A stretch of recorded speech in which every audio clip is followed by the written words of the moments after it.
আপনারা যে যেখানে আছেন সকলের সুস্বাস্থ্য কামনা করে স্থাপত্যাচার্য মাজহারুল ইসলামকে শ্রদ্ধাঞ্জলি জানিয়ে 3টি পর্বের আয়োজনমালার তৃতীয় এবং শেষ পর্বটিতে আমন্ত্রণ জানাচ্ছি আপনাদের সবাইকে।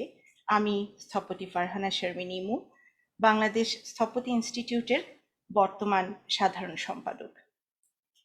এই আয়োজনমালার আয়োজক যৌথভাবে মাজহারুল ইসলাম ফাউন্ডেশন এবং বাংলাদেশ স্থপতি ইনস্টিটিউট।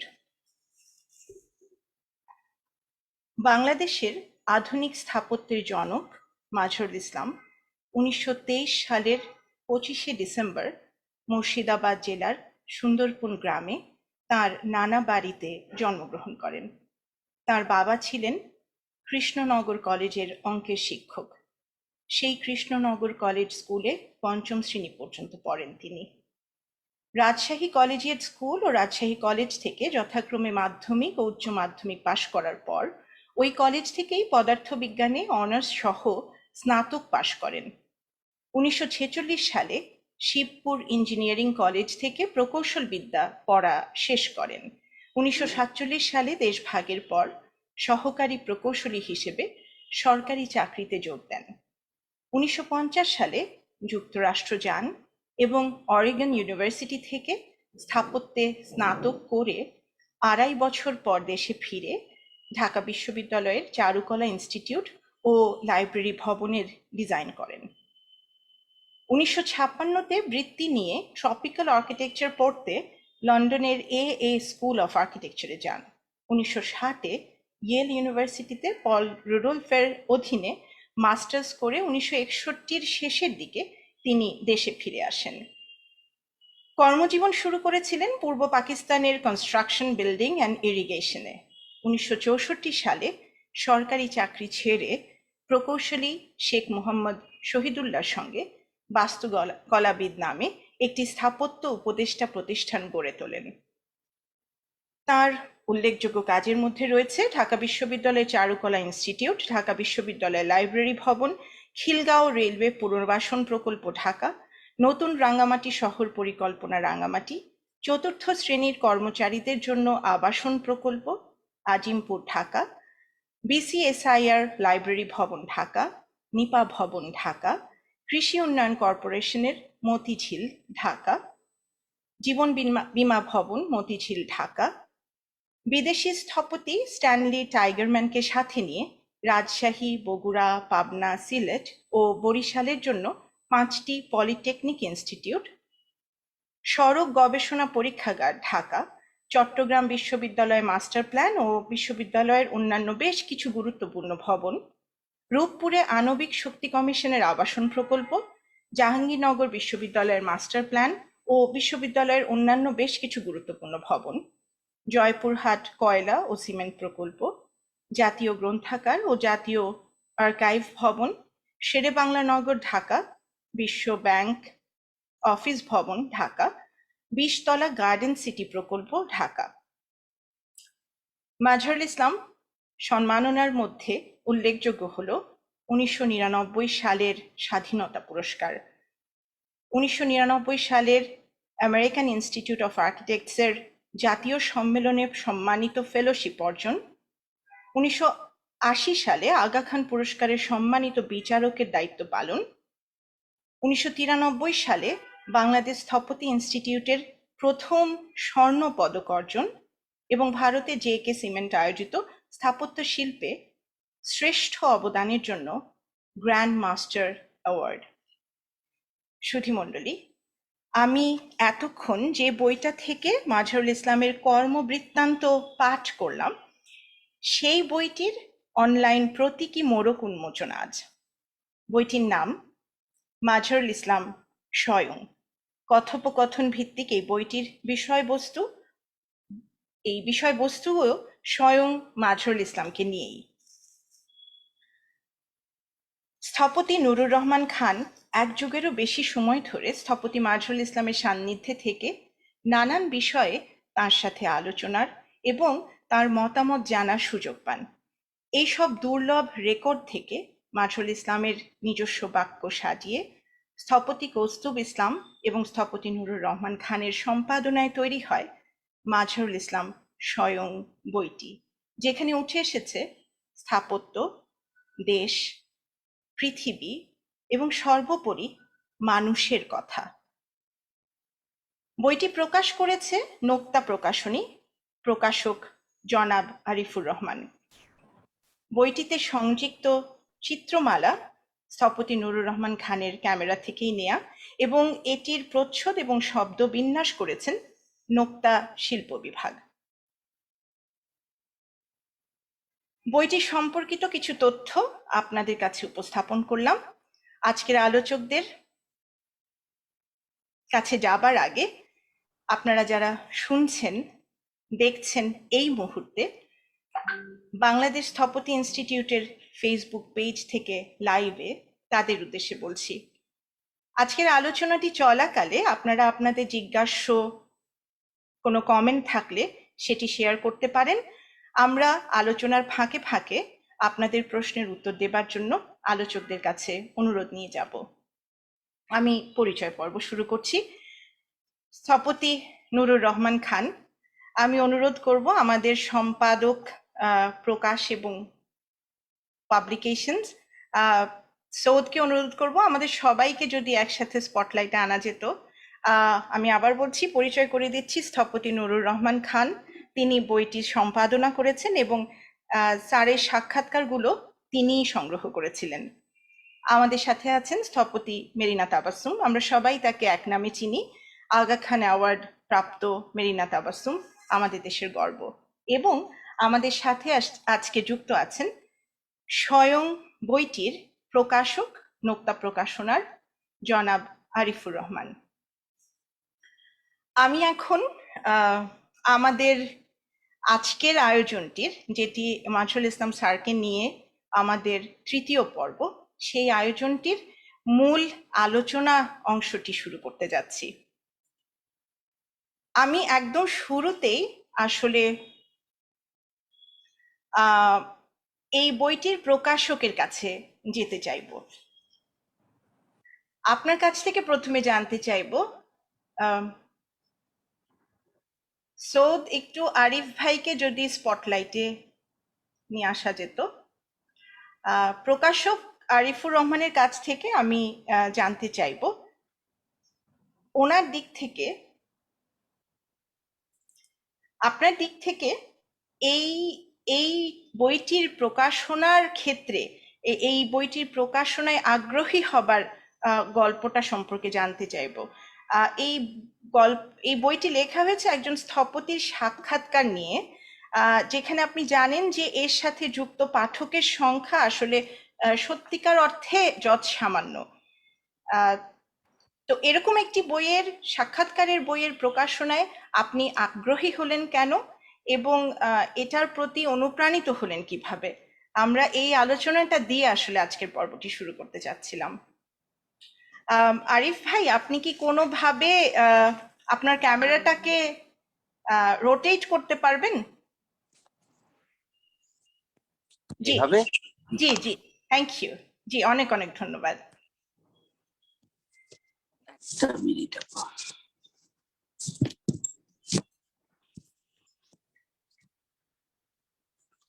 ঠিক আছে।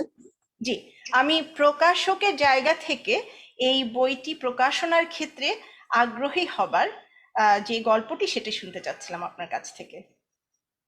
ধন্যবাদ আপা আপনাকে, আর আজকে সবাই যারা আছেন এখানে সবাইকে ধন্যবাদ। আমার জন্য এটা একটা খুবই সারপ্রাইজিং ভিজিট বলতে হবে, কারণ হচ্ছে যে আমি এইরকম ভাবে, আমার কখনো মনে পড়ে না আমি এরকমের কোনো জুমে বা এরকম ভাবে কখনো কেউ সাথে কথা বলেছি, বা এরকম গ্রুপ অফ মিটিং এর মধ্যে কখনো কথা বলেছি। ফলে বেশিরভাগ কথা হয় মানে একেবারেই নিজস্ব যাদেরকে আমি চিনি তার বাইরে কখনো হয়নি। ফলে আমি ঠিক জানি না কিভাবে এই পুরো জিনিসগুলো চালাতে হয়, একটু ঝামেলা হয় হয়তো বা হতে পারে। আমি আগে এর জন্য সরি বলছি। আপা ধন্যবাদ আমাকে এখানে ডাকবার জন্য আর কথা বলতে দেবার জন্য। আমি আপনাকে রিকোয়েস্ট করব, যেটা ঘটে বলে আমার মনে হয় 50 শুদ্ধ মানুষরা একটু বেশি কথা বলে, আপনাকে একটু আগে আগে আমাকে বলতে হবে মুনির ভাই তুমি একটু থামো ভাই, তাহলে সুবিধা হবে কথা বলতে, আর না হলে হয়তো বা সেটা একটু ঝামেলাই হবে, বিরক্তিকর আলোচনাটা চলতেই থাকবে। ফলে আপনি আমাকে একটু থামাবেন আগে থেকে। ধন্যবাদ আবারও। যেটা বলছেন যে বইটার জন্য কেন আগ্রহী হয়েছি, সোজা সাপটা কথা, আসলে আমি তখন কলকাতা বুক ফেয়ারে আমাদের প্রকাশনা নিয়ে ছিলাম। আমি তখন একটু অসুস্থ এবং হসপিটালে ছিলাম। এই বইয়ের একজন নুরুর রহমান খান ছাড়া আরেকজন হচ্ছেন সম্পাদক আছেন, কৌস্তুভ ইসলাম। উনি আমাকে ফোন করেছেন একটা রেফারেন্সে যে উনি আগে থেকে আমার পাঠক, অন্য বই কিনেছেন, পড়েছেন, আমি চিনি না। আমাকে বললো যে আমি এরকমের আপনার বইয়ের পাঠক, আমি এরকমের একটা বিষয় নিয়ে একটা বই প্রকাশ করতে চাই, আপনি আগ্রহী কিনা। তো আমি বললাম অবশ্যই, বিষয় যখন মাজারুল ইসলাম তখন না আগ্রহ হওয়ার কিছু নাই, কিন্তু আমাদের একটা ওয়ার্ক প্রসেস আছে, আমাকে একটা কন্টেন্টটা দেখাতে দিতে হবে, পড়তে দিতে হবে, তারপরে সকল কিছু। দেন পাঠালো, পড়লাম আমি সেই হসপিটালের বেডে বসেই, এবং আমি বললাম আপনি যদি আমাকে আপনার বইয়ের সম্পাদনার কাজে অনুমতি দেন তাহলেই শুধুমাত্র করতে পারবো, এবং বই ডিজাইনে যদি আপনি আমাকে কাজ করতে দেন তাহলে করতে পারবো। আমার এক ধরনের ভীতি আছে দুই ধরনের মানুষের সাথে কাজ করবার, তার একজন হচ্ছে আর্কিটেক্ট আর একজন হচ্ছে MBA পাস করা মানুষদের সাথে। ওরা টোটাল জিনিস শেখে, তো ফলে অন্যদের বিষয় নিয়ে একটু অন্য ধরনের চিন্তা ভাবনা করে, ফলে হচ্ছে আমার অভিজ্ঞতাতে দেখা গেছে এই দুইজন মানুষের সাথে কাজ করতে গেলে আমার খুব ঝামেলা হয়, MBA পাস করা মানুষ আর আর্কিটেক্টদের সাথে। তো আমি বললাম আপনার ডিজাইন আমি নিতে পারবো না, আপনারটার থেকে আমি ইন্সপায়ার্ড হতে পারবো কিন্তু নিতে পারবো না, আমাদের নিজস্ব একটা গাইডলাইন আছে, তার মধ্যে দিয়ে যেতে হবে। উনি প্রথমে রাজি হলেন না, পরে আবার বললেন হ্যাঁ ঠিক আছে, দেন আমি বললাম আচ্ছা ঠিক আছে। ফলে আপনি যদি জিজ্ঞেস করেন আগ্রহী হলাম কেন, সেই নামটা শুধুমাত্র এই জন্য গল্পটা বলা, যদি খুবই অনেস্টলি বলি, আগ্রহী হয়েছি শুধু নামটার জন্য। মাজারুল ইসলাম আর একটা সাক্ষাৎকার, উনি যদি কোনো কিছু নাও বলেন, চুপচাপ বসেও থাকেন, উনার সম্পর্কে আমি তো কোনো কিছু জানি না, কারণ আমি হচ্ছে আর্কিটেক্ট না, কিন্তু আমার আগ্রহ আছে এই বিষয়টা নিয়ে, সেই জন্য আমি যতটুকু জানি, যতটুকু বের হয়েছে 2-4টা লেখাপত্র, সেই জায়গা থেকে আমার কাছে মনে হয়েছে যে আমি পার্ট অফ হতে পারবো, আমার প্রকাশনা পার্ট অফ হতে পারবে, দ্যাটস ওয়াই বইটা বের করা, এর বেশি কিছু। আসলে আপনি যদি আমাকে ভেরি অনেস্টলি বলেন যে প্রথমে তোমার কি আগ্রহ ছিল, এর বেশি কোনো কিছু আগ্রহ ছিল না, কিন্তু আগ্রহটা অনেক বেশি আকর্ষণে পৌঁছায় যখন আমি বইটা নিয়ে একটু একটু করে কাজ করতে শুরু করি। এরপরে তো দীর্ঘ সময় পার হয়েছে কাজটা নিয়ে, এর বেশি কিছু না। অসংখ্য ধন্যবাদ আরিফ ভাইকে। আপনার কাছে আবার আমরা ফিরে আসব। এখন আমরা সম্পাদকের কাছে যেতে যাচ্ছিলাম, স্থপতি নুরুর রহমান খানের কাছে জানতে চাইব আপনার শুরুর গল্পটা।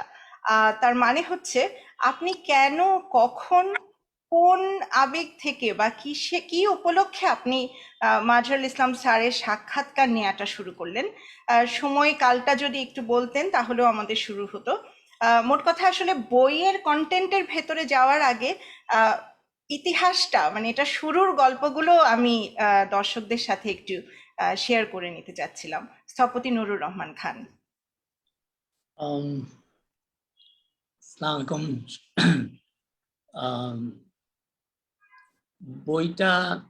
বই প্রথমে শুরু হয়নি,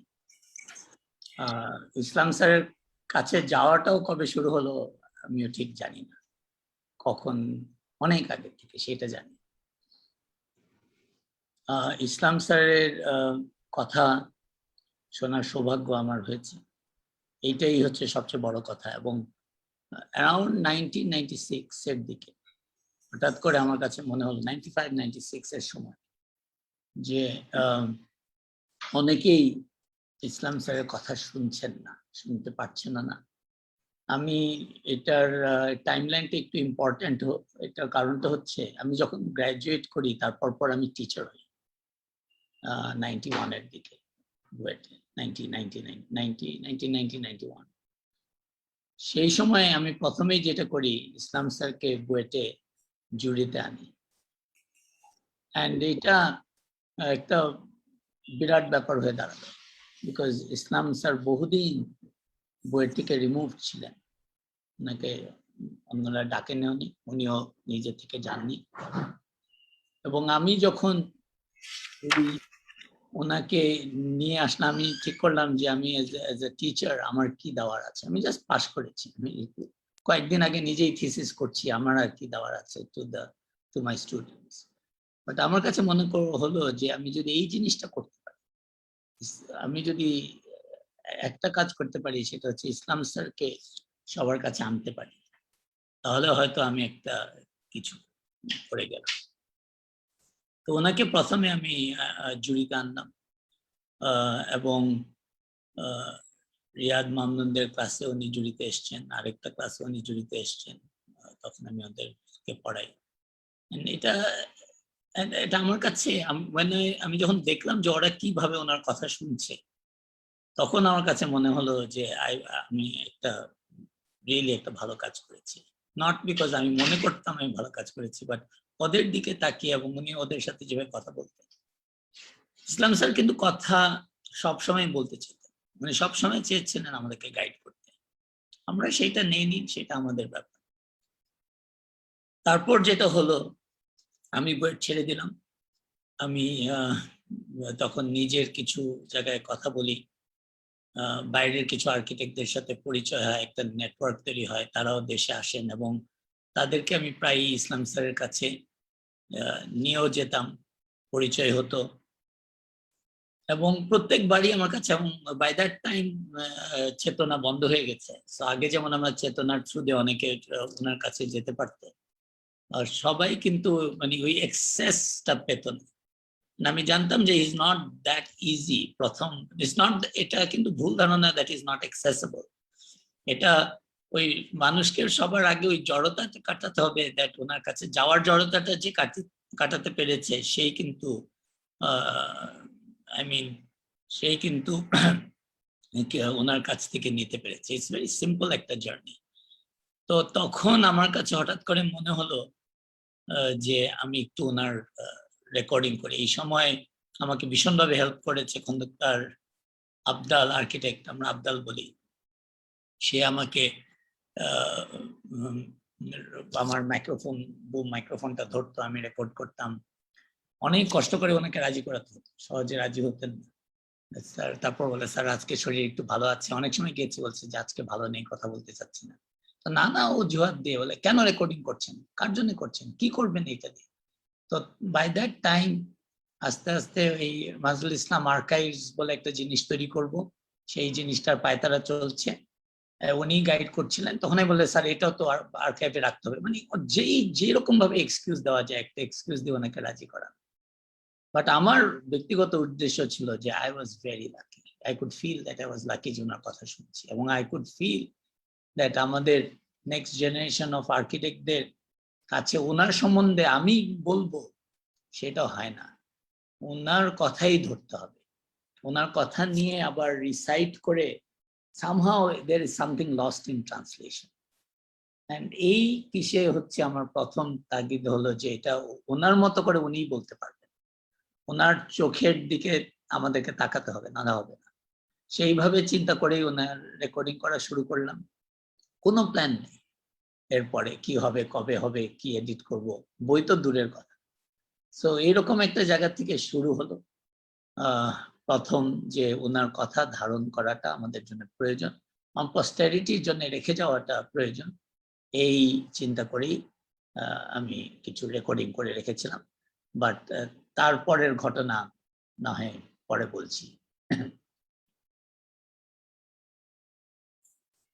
স্যার, আমাদের সবার পক্ষ থেকে আপনার যে এরকম একটা ইচ্ছা জেগেছিল যে ওনার কথাগুলো রেকর্ড করে ফেলা, সেই ইচ্ছাটার কারণে আসলে আমাদের পক্ষ থেকে আপনাকে একটা বিশেষ ধন্যবাদ জানাতে চাই এই অনুষ্ঠানের এই অংশটিতে। আমি এখন স্থপতি মেরিনা তাবাসসুমের কাছে যেতে চাইছিলাম। একটুখানি আমরা তো মোটামুটি গল্প পেছনের গল্প শুনলাম সম্পাদকের দিক থেকে এবং কিছুটা শুনলাম প্রকাশকের দিক থেকে। আপনার কাছে জানতে চাইবো পাঠকের দিক থেকে, বইটি যখন প্রথম হাতে পেলেন বা পড়া শুরু করলেন তখন আপনার প্রথম প্রতিক্রিয়াটা কি হয়েছিল, কি মনে হয়েছিল, সেটা যদি আমাদের সাথে একটু শেয়ার করতেন। ধন্যবাদ ইমু। সবাইকে আমার অনেক শুভেচ্ছা। মাজহার ইসলাম স্যারকে আমার বিনম্র শ্রদ্ধা। ওনার এই প্রোগ্রামে আমাকে আমন্ত্রণ জানানোর জন্য অনেক অনেক ধন্যবাদ। বইটার সম্পর্কে আসলে তিতাস ভাই আমাকে একটা ফোন দিল যে ঝুমু একটা বই লিখছে, এটার একটা মোড়ক উন্মোচন হবে, তো আমরা চাচ্ছি তুমি এটার মানে এই প্রোগ্রামটাতে তুমি থাকো। আমি বই দেখি নাই, বই পড়িও নাই, আপনি মানে অ্যাটলিস্ট বইটা পাঠান, আমি দেখি কি জিনিস, তারপরে না এটা ব্যবস্থা হবে। So that was last Friday, এই গত শুক্রবারে। উনি সঙ্গে সঙ্গে গাড়ি পাঠায়, উনার ড্রাইভারকে দিয়ে বইটা পাঠালেন। ছোট্ট একটা বই, পাতলা, তো হলাম হাফ এন আওয়ারের ঘটনা। ঠিক লাঞ্চের পরে বইটা খুলে পড়লাম।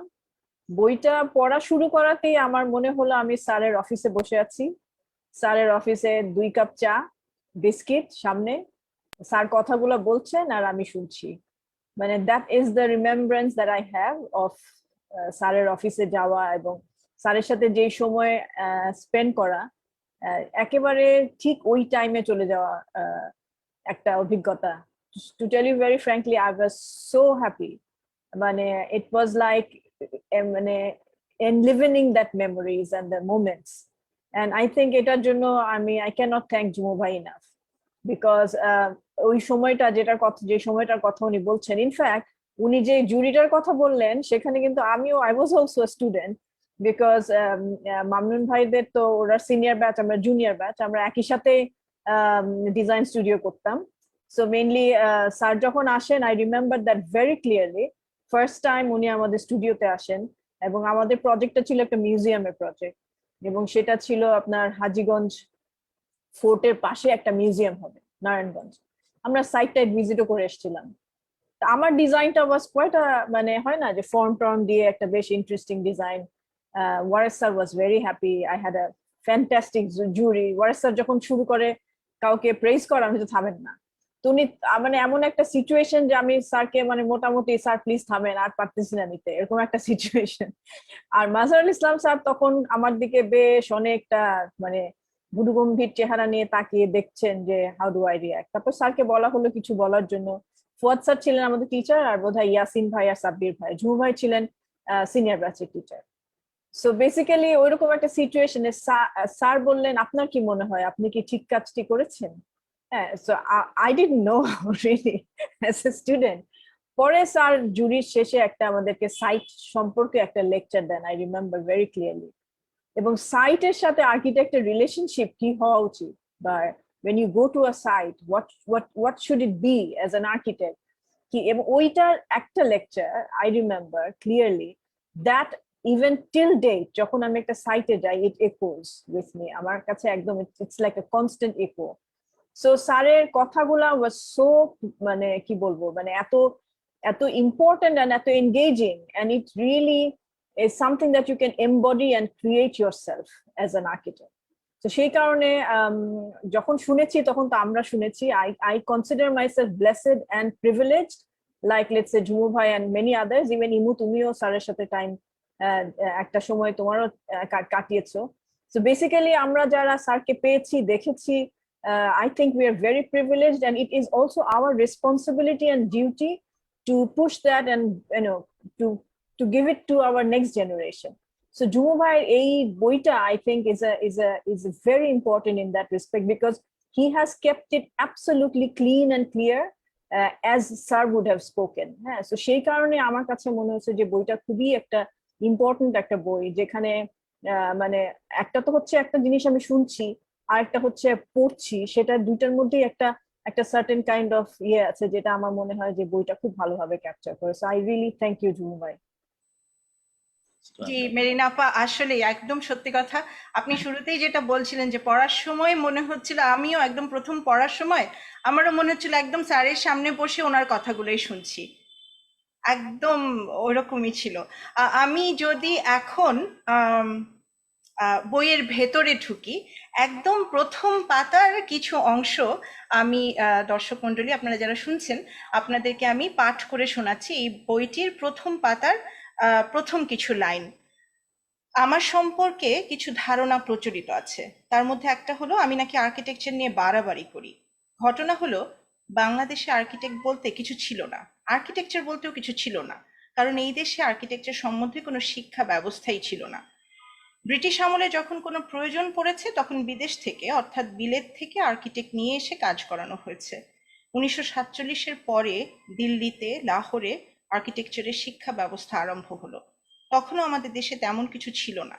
এটা শুরু হতে আমাদের অনেক দেরি হয়েছে, এবং এখনো যেটা আছে সেটাও ট্রাঙ্কেটেড, সম্পূর্ণ কিছু না। আমি সম্পাদক স্থপতি নুরুর রহমান খানের কাছে জানতে চাইব, স্যারের অনেকগুলো সাক্ষাৎকারের অংশ আপনার কাছে ছিল। আপনি বইটির প্রারম্ভিক সাক্ষাৎকার হিসেবে এই কথাগুলোকে কেন কেন এই কথাগুলোকে দিয়েই আপনি শুরু করলেন, এটা যদি একটু স্যার বলতেন।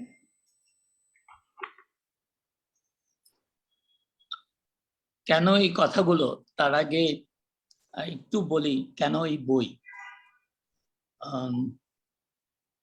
সেটার কারণটা হচ্ছে বই সাথে মানুষের একটি ইমোটিভ কানেকশন হয়। বইয়ের সাথে একজন যখন আমরা একটা বই পড়ি, তখন আমার সাথে I have my own pace, আমি আমার পেসে পড়তে পারি। আমি যখন একটা ভিডিও দেখি বা একটা কিছু শুনি, সেটা আমার উপর চাপিয়ে দেওয়া হয়, ওইটা ওর পেসে চলে। আর বইয়ের ব্যাপারটা হচ্ছে যে আমি আমার পেসে পড়তে পারি, আমি একটা লাইন 2-3 বার করে পড়তে পারি, 4-5 বার করে পড়তে পারি, আমি অর্ধেক করে রেখে দিতে পারি, চিন্তা করতে পারি, আবার ফেরত আসতে পারি বইয়ের কাছে। বইটার মধ্যে কোথায় জানি একটা ওন করার ব্যাপার আছে, যে এটাকে আমি ওন করতে পারি। যখন একটা আমি ভিডিও দেখি, আমি যখন দেখছিলাম যে ইন্টারভিউ গুলো, আমরা যারা বলবো ভীষণভাবে ব্লেসড, তারা উই ক্যান এনভিশন হিম।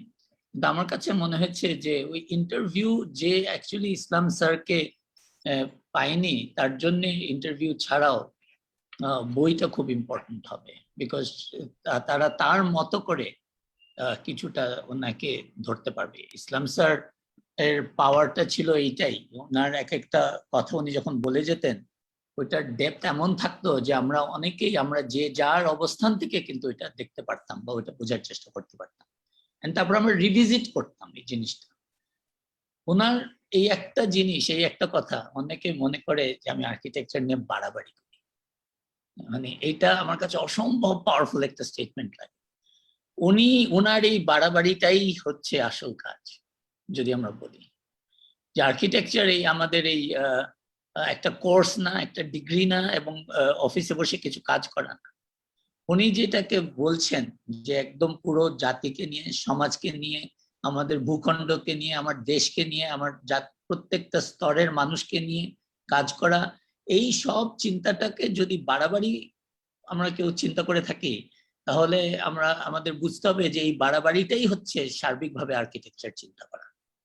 এবং এভরি টাইম, এবং উনি ওনার কাছে, আই থিঙ্ক যতজন ওনার কাছে ওনার কথা শুনেছে, সবাইকে উনি এটাই বোঝানোর চেষ্টা করেছেন যে আর্কিটেকচার অনেক বড় একটা জিনিস, অনেক দায়িত্বের জিনিস, অনেক কিছু নিয়ে আর্কিটেকচারটা করতে হবে, শুধু একটা প্লট, একটা ক্লায়েন্ট এবং একটা প্রোগ্রাম না।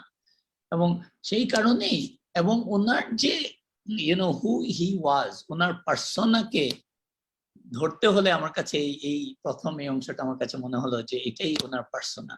যে আমরা অনেকে মনে করি যে উনি আর্কিটেকচার নিয়ে বাড়াবাড়ি করেন, এইটাই উনি অতটা বাড়াবাড়ি করতে পারেন, আমরা পারি না। এবং this is who he was, that ওনার এই চিন্তার স্কোপ, এইভাবে ওনার দিক নির্দেশনা দেওয়াটাই কিন্তু উনি ছিলেন। সেইটাই আমি বলবো ওনার ভিশনের কোয়ালিটি, ওনার ব্যাপ্তি ভিশনের, এবং এইটাই উনি আশা করেছেন আমাদের কাছ থেকে, যে পরের প্রজন্মের আর্কিটেক্টরা এই চিন্তাই আগাবে, এই চিন্তা করেই এটাকে বইয়ের প্রথমেই দেওয়া হয়েছে। জি, অনেক ধন্যবাদ স্থপতি নুরুর রহমান খানকে।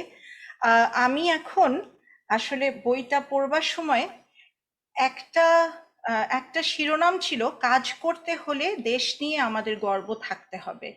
এই শিরোনামের শুরুর অংশটা পড়ে আমি বেশ শিহরিত হয়েছি, কিছুটা বলতে পারেন যে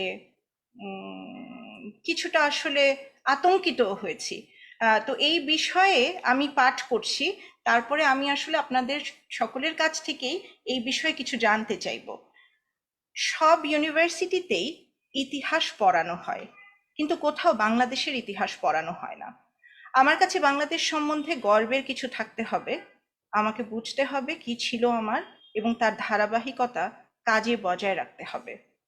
আমরা যেহেতু আর্কিটেক্ট, আমাদের শহরের ইতিহাস, বাড়িঘরের ইতিহাস সম্বন্ধে জানতে হবে। আমাদের শেখানো হয়েছিল যে বিশেষ করে ব্রিটিশ আমলের প্রায় 190 বছর ধরে আমাদের বাংলাদেশ এগ্রিকালচারাল দেশ। এখানে ধান টান ইত্যাদি হতো, এখানে আর কিছু ছিল না, এবং এভাবেই আমাদের ইন্ডিয়ান হিস্ট্রি লেখা হয়েছিল। এখন বেরোচ্ছে আমাদের এখানে শহর ছিল 2500-3000 বছর আগে। আমরা জানি না যে আমাদের পূর্বপুরুষরা এমন ছিলেন। আমাদেরকে গাল দেয়া হয়। সাদা চামড়ার বন্ধুরা তো আমাকে ব্ল্যাকি বলতো, আমি তাতেও খুশি। আমরা ব্ল্যাকি হলেও তোমরা তো মাত্র 150-200 বছরের পুরনো, আমাদের কালচার তো হাজার হাজার বছরের। এটাই আমাদের গর্ব। আমরা জানি যে এই কথাগুলোর পেছনে স্যার যখন আপনাকে সাক্ষাৎকারে এই কথাগুলো বলেছেন, এই কথাগুলোর পেছনে স্যারের আরো অনেক অনেক কথা লুকায়িত অবস্থায় আছে। স্থপতি মেরিনা তাবাসসুম এবং স্থপতি নুরুর রহমান খান, আপনারা দুজনেই মার্শাল ইসলাম স্যারের অত্যন্ত ঘনিষ্ঠ ছিলেন। অনেক কথা আপনারা শোনার সৌভাগ্য অর্জন করেছেন, যেটা একটু আগে আপনারা দুজনেই বলেছেন। আমি অনুরোধ করব এই কথাগুলোর আলোকে আমাদের তরুণ প্রজন্মের ভবিষ্যতে করণীয় প্রসঙ্গে আপনারা যদি কিছু বলতেন। আমি আসলে এখন আলোচনার জায়গাটা একটু ওপেন করে দিতে চাচ্ছি। মেঘনা শুরু করো। আমি শুরু করব। দেশ নিয়ে গর্ব, এটা তো খুবই ইম্পর্টেন্ট একটা বিষয়, যেটা স্যার সবসময় বলতেন, এবং উনি অসম্ভব গর্বিত একজন বাঙালি ছিলেন, এ ব্যাপারে কোনো সন্দেহ নাই। সবসময় উনি দেশের উনার চাল চলন, কথাবার্তা সবকিছুতেই উনার দেশপ্রেম বা দেশের সম্পর্কে তার যে একটা গভীর ভালোবাসা, সেটা সবসময় ফুটে উঠতো। অনেক সময় অনেক ইয়েতে আমি উনার অনেক এক্সাইটমেন্ট দেখেছি। তার মধ্যে একটা ছিল, আমরা যখন স্বাধীনতা স্তম্ভ প্রজেক্টটা করি, ওই সময় মধ্যপাড়ার গ্রানাইট একবার নিয়ে আসা হলো, যে ওগুলা তো ব্লাস্ট করে ছোট ছোট টুকরা হয়ে যায়। তো সেটাতে উনি অসম্ভব মানে এক্সাইটেড হয়ে রেগে গেলেন, যে কেন আমরা এটা বড় বড় টুকরা বার করতে পারি না, এটা রাস্তার কাজে কেন ব্যবহার হবে, এত শক্ত একটা পাথর। তো তারই একটা টুকরা নিয়ে এসে দিয়েছিল আমাদের যে কন্ট্রাক্টর ছিলেন সেই সময় প্রজেক্টের, কনকর্ডের একটা টুকরা নিয়ে এসে দেন। সুন্দর একটা পার্টলি পিঙ্ক, একটা পার্টলি ব্ল্যাক একটা স্টোনের একটা সিলিন্ড্রিক্যাল টুকরো ওনাকে গিফট করা হয়। উনার যে এক্সাইটমেন্ট ওটা ধরে, মানে এটা আমার দেশের পাথর, হ্যাঁ এটা আমার আমার আমার স্টোন, এইটার যে উনার একটা গর্ব, এবং ওটা এরপর থেকে উনার টেবিলে রাখা থাকতো উনার অফিসে, এবং যখন যে যেত তাকে ওই পাথরটা নিয়ে উনি দেখাতেন যে দেখো এটা হচ্ছে আমাদের স্টোন, এবং এটা এত এত কঠিন একটা শিলা, অথচ এটাকে আমরা ঠিক মতো ব্যবহার করতে পারছি না। এরকম অনেক কিছুই আছে যেটা ওনার কথাবার্তায় বিভিন্ন সময়ে ফুটে উঠতো, দেশের ব্যাপারে গর্বের ব্যাপারটা, গর্বটা খুবই জরুরি। To some extent the way I see it, এটা হলো নিজের দেশকে বা নিজের জাতিকে ওন করা, to own it, to create that sense of ownership that I'm a part of it and I have responsibility towards it. এবং সেটা করতে গেলে you need to know your country, you need to know the people, you need to know the culture and the history, everything. যে sir যে totality নিয়ে কথা বলেন, সেই টোটালিটির একটা মেজর পার্ট হলো এই দেশকে জানা, যেখানে আমি কাজ করি এটার কনটেক্সটটা সম্পর্কে জানা, এটা জিও ফরমেশন কি, এটার এই মাটিটা তৈরি হলো কিভাবে, এখানে মানুষের বসতি কিভাবে তৈরি হলো, এখানে এই যে হাজার বছরের ইতিহাসের কথা স্যার নিজেই লিখেছেন, এটার শুরু কোথায়, তারপরে এটার কোথায় গেল।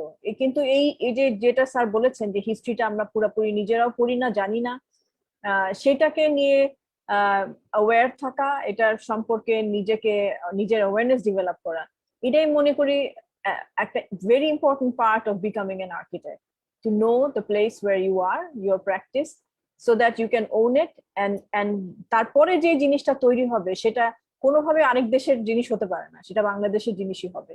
তো সেটা আমার কাছে মনে হয় খুবই ইম্পর্টেন্ট, এবং স্যারের এই কথাটা স্যার সবসময় বলতেন। এবং এটা বোঝার ব্যাপার আছে যে দেশের গর্ব মানে শুধু একটা ফ্ল্যাগ উড়ানো ইজ নট দেশের গর্ব। হ্যাঁ, এটাকে to embody it, to take it in entirely, to become that Bangali, যেটা স্যার সবসময় তার আচার আচরণে, কথাবার্তায় এবং সমস্ত কিছুতে সেটাকে উনি ওন করতেন। ঝুমু ভাই, আপনার কি মনে হয়?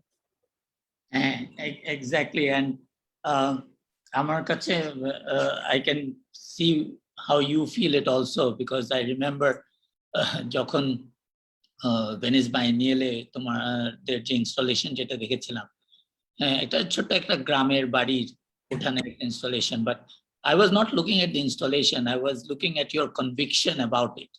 And very frankly, আমার তখন মনে হচ্ছিল যে that is what is the, আমি বলবো যে উনি যদি তোমাকে কিছু দিয়ে যেতে থাকে সেটাই হচ্ছে যে your conviction to take something like that to international platform and to showcase it.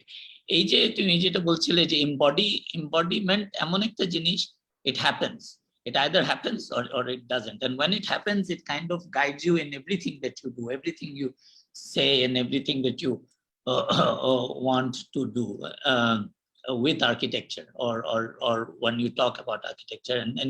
And I can see that how you've truly tried to embody it, rather than to যেটা বললাম যে to এটাকে সামনে ধরে আসলে কাজ হবে না।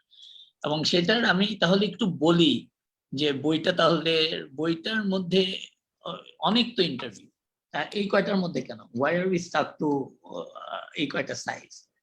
এটা তাহলে আসল কথায় আসি যে এইটার মধ্যে একটা আন্ডারলাইং একটা অ্যাটিটিউড আছে in this book, and that has come from my PhD thesis actually. আমার PhD thesis আমি ইসলাম স্যারকে আরেকটা জায়গায় প্লেস করি, সেটা হচ্ছে যে ওনার একটা পলিটিক্স ছিল, এটা আমি অনেক আগে থেকেই বলতাম যে ওনার আলাদাভাবে কোনো স্থাপত্য দর্শন বলে কিছু ছিল না, ওনার একটা জীবন দর্শন ছিল, এবং এই দেশ নিয়ে একটা দর্শন ছিল, ওনার একটা নেশন বিল্ডিং পলিটিক্স ছিল, দেশ গড়ার একটা পলিটিক্স ছিল। এবং উনি শুধু একা না, ওই কামরুল হাসান, জয়নুল আবেদিন, শামসুর রহমান, কলিম শরাফি, সবার কিন্তু একটা ধ্যান ধারণা ছিল দেশ গড়ে ফেলবেন, ওনারা একটা আধুনিক ভাবে সুন্দর একটা দেশ করবেন, দেশের মানুষকে এগিয়ে নিয়ে যাবেন, এরকম একটা দর্শন ওনাদের ছিল, কালেকটিভ দর্শন ছিল ওনাদের মধ্যে। অলমোস্ট প্রতিদিন দেখা হতো ওনাদের একজন আরেকজনের সাথে। সো সেই জায়গাটাকে বাদ দিয়ে ওনাদের কাজকে দেখা যাবে না। একজন কিন্তু আরেকজনের কাছ থেকে ফিড করেছেন, একজন কিন্তু আরেকজনের উপর বিন ইন্সপায়ার্ড বাই, এবং ওয়ার্ল্ডে কিন্তু এটা অন্যান্য দেশে হয়েছে, বিশেষ করে লেফট উইং পলিটিক্স যখন বিরাজমান ছিল তখন কিন্তু এটা কমন সিন, এটা সাউথ আফ্রিকায় হয়েছে, ইউরোপে হয়েছে, অনেক দেশে হয়েছে। আমার কাছে আশ্চর্য লাগে যেটা হচ্ছে যে এটা সেন্টার কিন্তু সহজে আর্কিটেক্ট হন না, এটা সেন্টার সাধারণত একজন দার্শনিক হন, একজন লেখক হন, একজন পলিটিশিয়ান হন। এই কেসে কিন্তু সেন্টার ছিলেন মাজহারুল ইসলাম। ওনার সেই বাসায় আলোচনাগুলো হতো, ওনার সেই টেবিলের চারিদিকে সবাই বসতেন, এবং এবং ওনাদের মধ্যে গ্লু ছিল একজন পলিটিশিয়ান, মোজাফফর সাহেব, and nap, national Awami party. এবং আপনারা যদি সেই সময় যদি ভালো করে দেখেন, অলমোস্ট এভরি ইন্টেলেকচুয়াল ওয়াজ কমিটেড টু ন্যাপ, সবাই ন্যাশনাল আওয়ামী পার্টিতে কমিটেড ছিলেন। দুটো অংশ ছিল ন্যাপের, মৌলানা ভাসানীর একটা অংশ ছিল, আরেকজন মোজাফফর ন্যাপ বলে আমরা একটা অংশ ছিল। উনি রিলেট করতে পারতেন ন্যাপের প্রতি, যদিও উনি সাংঘাতিক ভাবে মার্কসিস্ট ছিলেন, মার্কসিস্ট পলিটিক্সের সাংঘাতিক ভাবে মার্কসিস্ট দর্শনে বিশ্বাসী ছিলেন, কিন্তু তিনি সামহাও ন্যাশনাল আওয়ামী পার্টির চিন্তা ভাবনা ওনার কাছে আরো একটু পরিপূর্ণ মনে হয়েছিল। কিন্তু কারণ সেখানে একটা ইন্টারেস্টিং জিনিস ছিল, উনি কিন্তু একটা, আমরা অনেক সময় দ্বৈততা বলি, কিন্তু উনি একটা ট্রায়াঙ্গেলের মাঝখানে কিন্তু উনি ছিল। এটা ভেরি ইন্টারেস্টিং, বাঙালি, ইউরোপিয়ান পলিটিক্স, আমেরিকান শিক্ষা, মানে এইটা হ্যান্ডেল করতে পারা কিন্তু একটা মানে সুপার হিউম্যান হতে হয়। এটার পরে এটাকে ঠিক রাখা, এরপরে এটা নিয়ে যেটা নিয়ে আগানো যাবে সেই চিন্তায় একজন মানুষ সুষ্ঠু চিন্তা করে আগানো। ওনার কম্পাসটাই ছিল দেশপ্রেম, ওনার কম্পাসটাই ছিল দেশ গড়া। সো ওনার কম্পাসে ওনার কোনোদিন ডেভিয়েশন ছিল না। এবং ওনার সাথে যারা ছিল তারাও কিন্তু ওই একটাই রীতি। এবং আমি এই আমার research was primarily about his how his politics guided his architecture and his thoughts. But সেখান থেকে আমি বইটা পড়লে আমার মনে হয় যেটা সবাই জানতে পারবেন is not just about his architecture, but about his intent, inner intent, his nation building politics সম্বন্ধে যে উনি একদম ওনার প্রতিটা শ্বাসের ভিতরে যেটা আছে, ওনাকে এফর্ট দিয়ে কথা বলতে হয় না। এবং এটা আমি আরো দেখেছিলাম, আমার মনে আছে কলিম শরাফের একটা ইন্টারভিউ ছিল, খুব সম্ভবত ডেইলি স্টার, এটা নট মিস্টেকেন।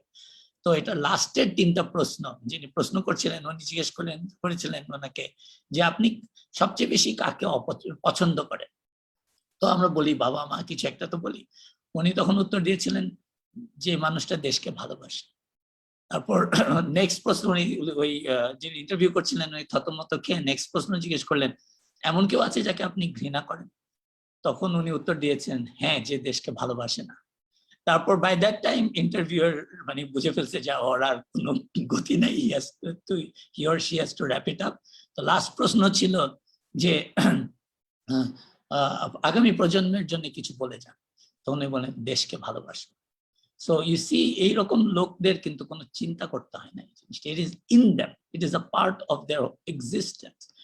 ইসলাম স্যারের একটা ফ্যান্টাস্টিক ইন্টারভিউ নিয়েছিলেন প্রফেসর শামসুল ওয়ারেস, এবং সেই জায়গায় লাস্ট লাইন ইসলাম ওয়ারেস স্যারও সেম জিজ্ঞেস করেছিলেন যে আগামী প্রজন্মের জন্য বলেছিলেন, তখন উনিও বলেছিলেন যে দেশপ্রেম will be a constant source of inspiration, limitless source of inspiration.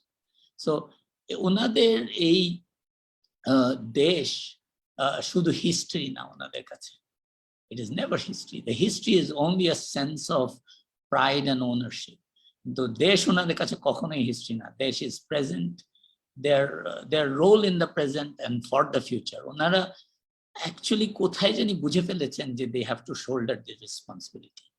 আমরা যদি সবাই যে যার স্থান থেকে যে শোল্ডার করার, এমবডি করার, মেরিনা একটা সুন্দর কথা বললো, এর সাথে সাথে রেসপন্সিবিলিটি শোল্ডার করার যদি একটু অ্যাটিটিউড নেই আমরা, তাহলে আমাদেরও চিন্তার চেতনা বদলাবে এবং আমাদের কাজ এর মধ্যেও তার প্রতিফলন আসবে।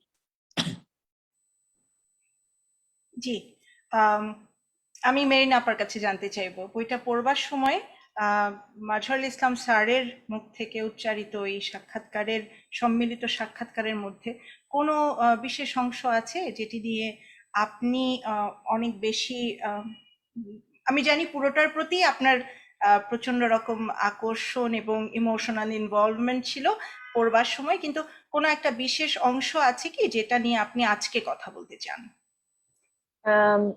কথা বলতে চাই মেইনলি স্যারের যে বিষয়টা সমস্ত কিছুকে গাইড করতো, সেটা হলো স্যারের এই যে পুরো টোটালিটি নিয়ে কথা বলা, ফিজিক্যাল প্ল্যানিং নিয়ে কথা বলা, এই বিষয়গুলো তো স্যারের দ্যাট ওয়াজ হিজ মানে main and ultimate goal of all the activities, এবং যা কিছু উনি করতেন তার সম্পূর্ণ সবকিছুরই এইটাই ছিল মেইন গোল। তো এটা নিয়ে ঝুমু ভাই বইয়ে বোধহয় প্রবাবলি 10 বা 11 পাতায়, ইমু তুমি যদি দেখো ওখানে যদি একটু পড়ো তাহলে খুব ভালো হয় ওখান থেকে।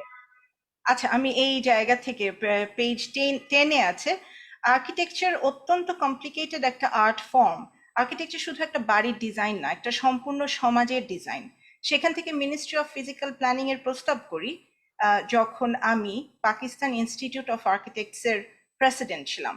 ফিজিক্যাল প্ল্যানিং অর্থাৎ নদ নদী, নালা, খাল বিল, পাহাড় পর্বত, ঘর, গাছপালা সমস্ত কিছু সাজানো, এবং এটার জন্য প্রয়োজন আপনাদের অর্থাৎ আর্কিটেক্টদের লিডারশিপ, এবং আপনাদের প্রয়োজন মানুষ, দেশের মানুষ। এটা যে কোনো দেশের জন্যই কঠিন ব্যাপার। এরিয়া অনুযায়ী ইউরোপের কোনো কোনো দেশে, চায়না এবং জাপানের কোনো কোনো জায়গায় এটা ছাপ আমি দেখেছি। আমাদের দেশে যদি এখনো এটা না করা হয় তাহলে ভবিষ্যতে আরো কঠিন হয়ে পড়বে, কারণ আমাদের ছোট্ট একটা জায়গা এবং বিশাল সংখ্যক মানুষ। 1947 সালে ছিল 4.5 কোটি লোক, আজকের দিনে প্রায় 14 কোটির উপরে চলে গেছে, অথচ এখনো টোটালিটির কথা কেউ চিন্তা করে না। আমি 50 বছর ধরে ঢাকাকে দেখছি। ঢাকা ছিল মূলত নদীর ধারে, সেই ঢাকা 20 গুণ বেড়ে গেছে, এবং এই এরিয়া বেড়ে যাবার সময় আর্কিটেক্টদের দিয়ে গুছিয়ে প্ল্যান করে শহরটা করবার কথা ছিল। কথা উঠেছিল যে ঢাকা শহরকেই ডেভেলপ করা হবে নাকি আরো শহর হবে, অন্যান্য শহর গুছিয়ে করা হবে কিনা, গ্রামের কি হবে। বিভিন্ন রাজনীতিবিদদের সাথে আলোচনা হয়েছে, এবং আমি খোলাখুলি বলি যে আমি শুধু একজনকেই পেয়েছিলাম যিনি বলেছিলেন যে গ্রাম এবং শহর এমনভাবে ডেভেলপ করতে হবে আলটিমেটলি গ্রামও যেন ছোট শহর হয়ে যায়। টোটালিটিটা গোছাতে হবে কি করে, এটা খুব বড় ব্যাপার। এক্স্যাক্টলি, এই পার্টটা আসলে আমার মনে হয় উনার সমস্ত কর্মকাণ্ড উনি যা করতেন সবকিছু ঘুরে ফিরে এইটাই ছিল ওনার একমাত্র ফোকাস, মেইন ফোকাস, যে পুরা দেশটাকে গোছানো। এবং এই গোছানোর ব্যাপারটা উনি এত বলতেন প্রতি মিটিং এ। আমার মনে পড়ে না এমন কোনো দিন স্যারের সাথে দেখা হয়েছে যেদিন উনি এই কথাটা বলেন নাই, যে দেশ গোছানোর কথা।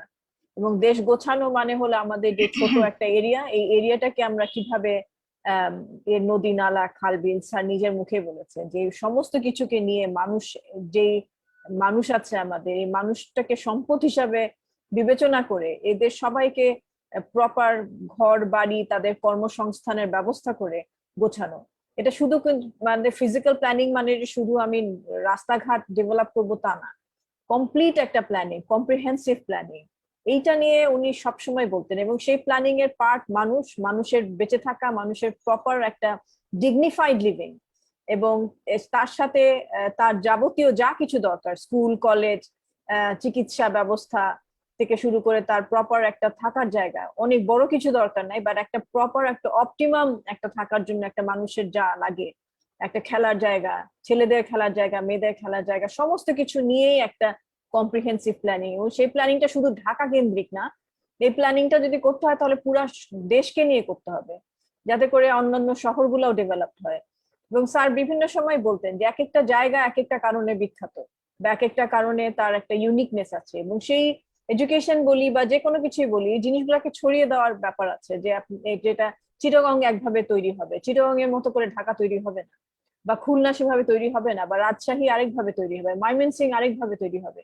সেই প্ল্যানিং গুলা ওই জায়গা থেকে উঠে আসবে, ওই জায়গার যে বিশেষত্ব সেটা থেকে উঠে আসবে, এবং এটা একটা কম্প্রিহেন্সিভ প্ল্যানিং হবে, নদী নালাগুলোর সাথে কানেক্টেড থাকবে, রোড রাস্তাঘাটের সাথে কানেক্টেড থাকবে। এই বিষয়গুলো নিয়ে স্যারের সবসময় চিন্তা ছিল, এবং এইটাই উনার মেইন গোল ছিল যে অ্যাচিভ করা, যেটা দুঃখজনক হলেও সত্যি যে আমরা এখন পর্যন্ত এটা কোনোভাবে অ্যাচিভ করতে পারি নাই, এবং এটা should be hour primary goal. That's why আমার কাছে মনে হয় যে এই জিনিসটাতে বেশি ফোকাস করা প্রয়োজন।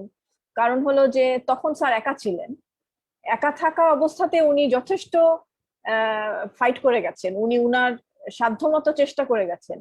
এবং আমরা যখন ওনাকে মিট করি, বাই দ্যাট টাইম উনার 80 ইয়ার্স এর উপরে বয়স, এবং অলরেডি উনি ক্লান্ত, frustrated in many ways, because উনার ওই ভিশন গুলা বোঝার মতো ক্যাপাসিটি একটা মানুষেরও ছিল না উনি যখন এই বিষয়গুলা নিয়ে কথা বলতেন।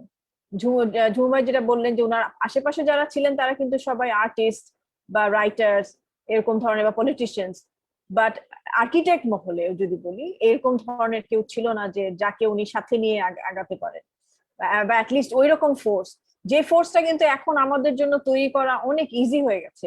উনি ছিলেন তখন একা, আমরা এখন 5,000-এর উপরে আর্কিটেক্ট। তো সেই ক্ষেত্রে আমরা কেন এখনো এমন অবস্থায় থাকবো যেখানে এখন পর্যন্ত we don't have a proper physical planning of the entire country.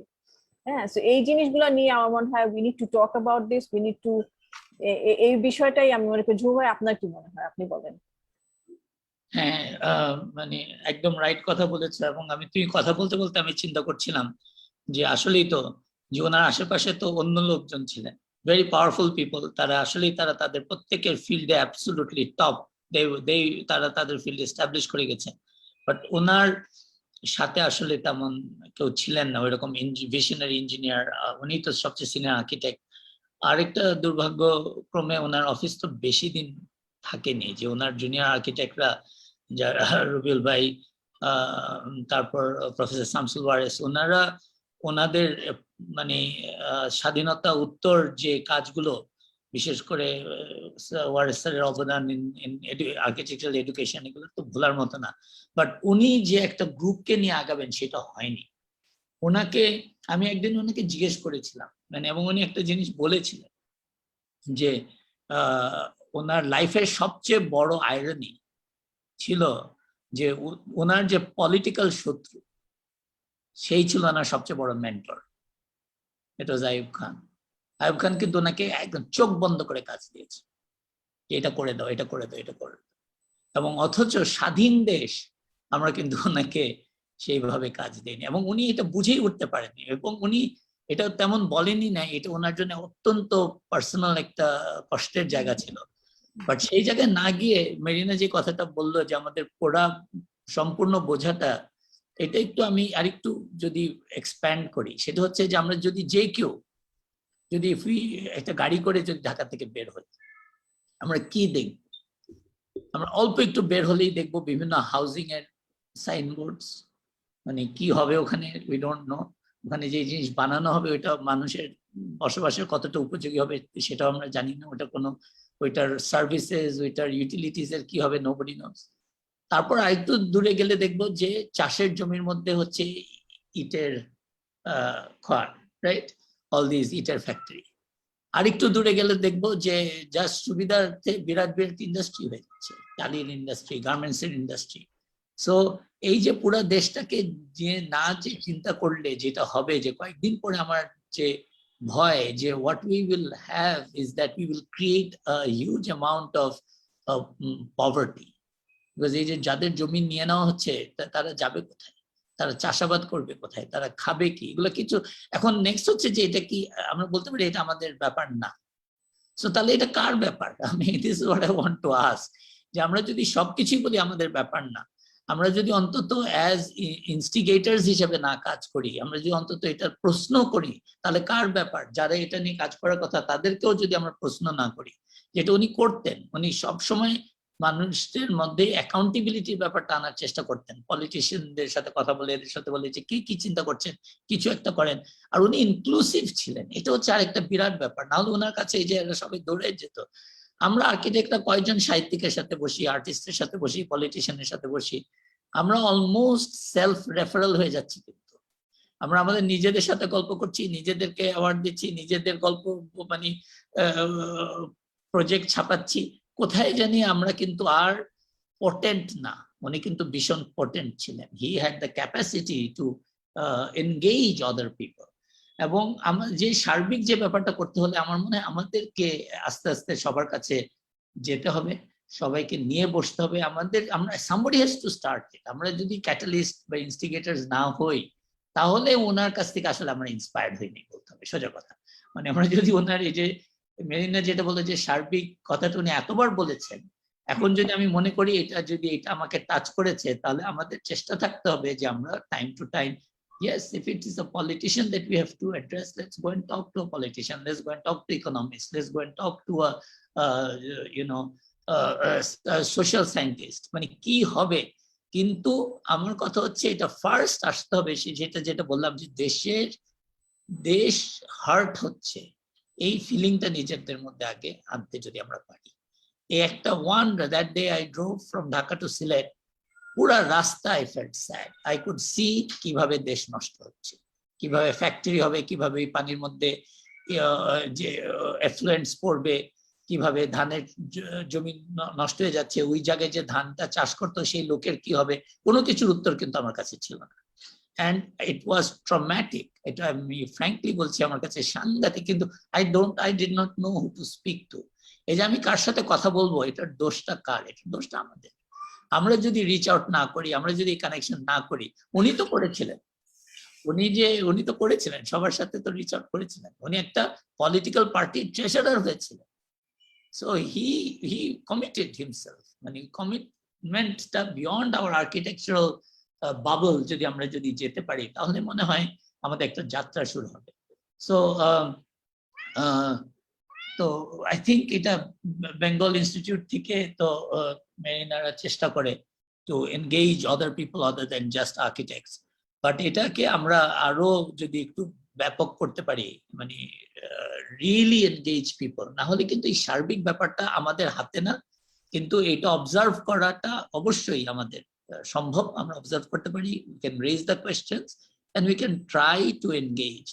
এই জিনিসটা যদি আমরা তৈরি করতে পারি তাহলে মনে হয় যে কথাগুলো মেরিনা বললো, উনি বলার চেষ্টা করছেন, সেইটার পরের যাত্রাটা হয়তো আমরা কিছুটা করতে পারবো। জি স্যার, ধন্যবাদ। ঝুমু স্যারের কাছেই আমি জানতে চাইবো, এই আজকের আয়োজনটির প্রস্তুতিমূলক আলোচনা যখন চলছিল তখন একটা প্রসঙ্গে আপনি বলেছিলেন যে এই পুরো সম্পাদনাটির আপনার দিক থেকে সর্বাধিক গুরুত্বপূর্ণ অংশটি হচ্ছে রাজনীতিবিদ হতে হবে না, রাজনীতি ব্যাপারটা বোঝেন। এই শিরোনামে যে সাক্ষাৎকারটি এই বইটিতে ছাপা হয়েছে সেটি আপনার কাছে সর্বাধিক গুরুত্বপূর্ণ মনে হয়েছিল।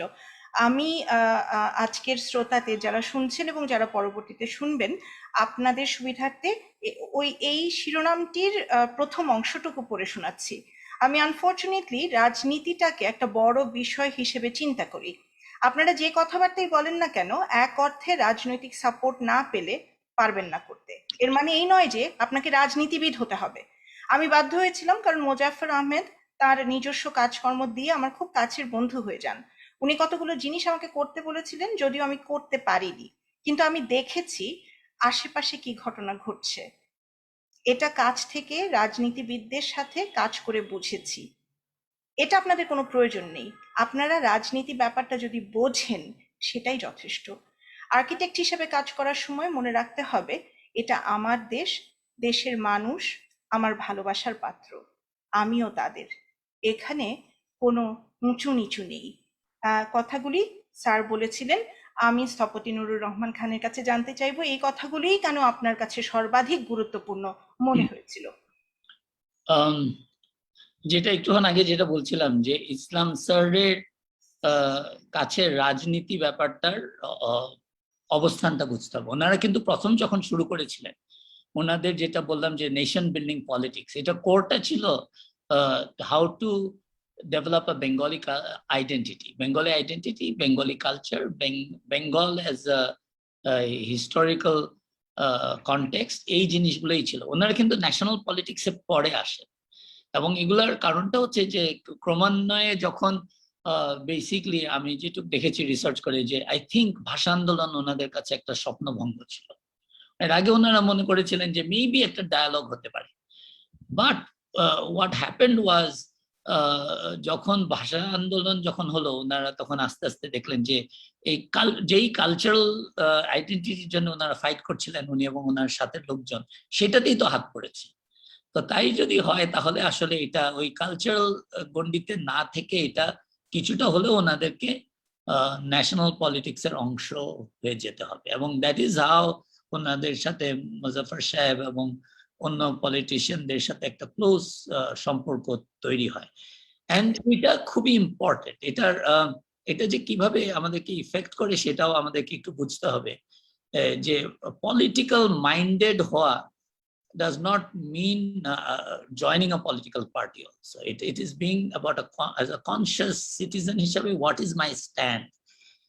উনি কিন্তু মনে প্রাণে মার্কসিস্ট, হ্যাঁ, ভেরি স্ট্রেঞ্জ মার্কসিস্ট বলতে হবে, যে উনি কিন্তু লুই আর্মস্ট্রং শুনতেন, ব্যালে দেখতে যেতেন, মানে সব দিক দিয়ে আইজাক আসিমভ ওনার একটা ফেভারিট অথর ছিলেন, হ্যাঁ, মানে ভেরি ভেরি স্ট্রেঞ্জ। কিন্তু হ্যাঁ আবার মানে অনেকে যারা ওনাকে খুব রাবীন্দ্রিক হিসাবে কি পজিশন করার চেষ্টা করে, আমি সেটার বিপক্ষে। He was far more advance than that, হ্যাঁ বলতে হয়। তো সেখানে ওনার একটা জিনিস হচ্ছে খুব ইন্টারেস্টিং একটা ঘটনা বলি, সেটা হচ্ছে যে উনি ওয়াজ ভেরি ক্লোজ টু মনি সিং, এবং I am talking about a time যখন উনি কিন্তু আমেরিকা থেকে ফেরত এসছেন। উনি কিন্তু অনেক টাকা আছে, ওনার হাতে কিছু বাসা বানিয়েছেন, গাড়ি দৌড়াচ্ছেন, মার্সিডিজ গাড়ি আছে ওনার কাছে। এইরকম একটা সময় একটা উঠতি জায়গায় কিন্তু কোনো আর্কিটেক্ট রিস্ক নিবে না জেল খাটার অন্তত, বা ধরা পড়ার to do something anti state. Supporting the communist party at that time was a punishable offence. মানে he could end up in jail. He could even be killed if it was মানে it was considered dangerous. উনি কিন্তু he was friends with মনি সিং। উনি সাংঘাতিকভাবে মনি সিংদের এই left পলিটিক্সকে support করতেন। ওনার বাসায় গভীর রাতে উনি ওনার মার্সিডিজ গাড়ি করে কাদের এই কমিউনিস্ট পার্টির ক্যাডারদেরকে ইউনিভার্সিটির ওখান থেকে তুলে এনে নিয়ে আসতেন ওনার বাসায়। গভীর রাত্রে মনি সিং নানা ডিসগাইজে এসে মিটিং করতেন। এবং ওনাকে ওনার এক বন্ধু জিজ্ঞেস করেছিলেন যে তোমার কি ভয় লাগতো না? তো বলে যে না, একটা জিনিস হচ্ছে যে যখন মার্সিডিজ গাড়ি করে আমি ওদেরকে আনতাম, কেউ বিশ্বাস করবেন ওইটা আমাদের কমিউনিস্ট পার্টির কোনো ক্যাডার ঘুরে বেড়াচ্ছে। সো আই মিন উনি কিন্তু জিনিসটাকে খুব হিউমার ভাবে বলছেন, বাট আমরা যদি কেয়ারফুলি দেখি, tremendous risk he was taking. He had tremendous belief in certain systems, in the system of the left wing politics. ওনার বিশেষ একটা কি বলবো বিশ্বাস ছিল। উনি একদিন আমাকে জিজ্ঞেস করেছিলেন, আমি বিশ্বাস করি আমার ছেলে আর রিকশাওয়ালার ছেলে একই স্কুলে পড়বে, আপনি বিশ্বাস করেন? আমার কিন্তু উত্তর দিতে কয়েক সেকেন্ড দেরি হয়েছে, মনে করো 1 সেকেন্ড বা 1.5 সেকেন্ড। হ্যাঁ, তখন আমি বুঝলাম ওনার আর আমার মধ্যে পার্থক্য কোথায়। হ্যাঁ, ওনার কিন্তু কোনো there is no hesitation whatsoever. So এটা কেন আসে? বিকজ উনি এটা কিন্তু একটা পলিটিক্যাল স্ট্যান্ড লাগে। এটা কিন্তু জাস্ট অ্যাজ অ্যান আর্কিটেক্ট বা অ্যাজ এ শিক্ষিত ব্যক্তিও হলে হয় না, একটু পলিটিক্যাল একটা, আমি বলবো না অ্যাক্টিভিস্ট হতে হয় বা ডাইরেক্টলি পলিটিক্যাল একটা পার্টি জয়েন করতে হয়। বাট যেইভাবে একদিন কে বলেছিলেন, লুয়েকান একদিন বলেছিলেন, you are not a philosopher by having studied philosophy, you are a philosopher because you are one. ঠিক তেমনি যদি আমরা বলি সচেতন নাগরিক যিনি পলিটিক্যালি কনসিয়াস, যদি তাকে বলি, তাহলে you are politically conscious because you are conscious.